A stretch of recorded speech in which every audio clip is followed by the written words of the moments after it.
তো নমস্কার বন্ধুরা, সনক ববি ব্লগে আবার আপনাদের স্বাগত। তো আজকে আমি বানাবো এই যে কাঁঠালের, দেখুন কতগুলো বীজ। কাঁঠাল তো খাওয়া হয়ে গেছে, তো আমার দিদির বাড়ির কাঁঠাল তো খুবই মিষ্টি ছিল। তো কাঁঠাল খাওয়া হয়ে গেছে, একটা গোটা কাঁঠাল পাঠিয়েছিল। তো এই যে বীজগুলো তো ফেলি না, বীজগুলো আমরা শুকিয়ে নিয়েছি, সুন্দর করে ধুয়ে শুকিয়েও গেছে। তো এই বীজ দিয়ে আজকে আমি একটা দারুণ রেসিপি বানাবো, সেটা তোমাদের সঙ্গে আমি শেয়ার করবো।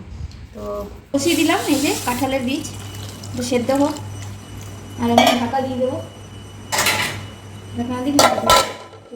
কাঁঠালের বীজ সেদ্ধ হয়ে গেছে, এই যে আমি মাখিয়ে নেবো। তেল দিয়ে দিলাম,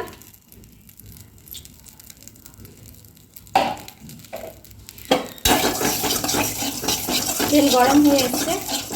তো এর মধ্যে আমি কালো জিরা দিয়ে দেবো।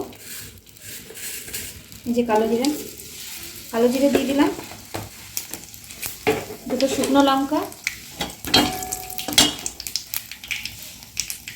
আর এই যে রসুন 3-4 কোয়া। তো ভেজে নেবো, রসুন, তেল, কালো জিরা ফোড়ন আমি এর মধ্যে ঢেলে দেবো। আমি এর মধ্যে ঢেলে দিলাম। এর উপরে আমি পেঁয়াজ কুচি, কাঁচা পেঁয়াজ দিয়ে নেব, কাঁচা পেঁয়াজ, লঙ্কা সব দিয়ে নেব, লবণ। এবার আমি চোখাটাকে ভালো করে মাখিয়ে নেব। উপর থেকে আমি কাঁচা সরষের তেল একটু ঢেলে দিলাম, এই যে ব্যাস। এই যে আমাদের কী সুন্দর ভর্তা রেডি। তো আমার এই কাঁঠালের ভর্তা রেসিপিটা কেমন লেগেছে আপনারা অবশ্যই জানাবেন কমেন্টে, আর লাইক, শেয়ার, সাবস্ক্রাইব অবশ্যই করবেন।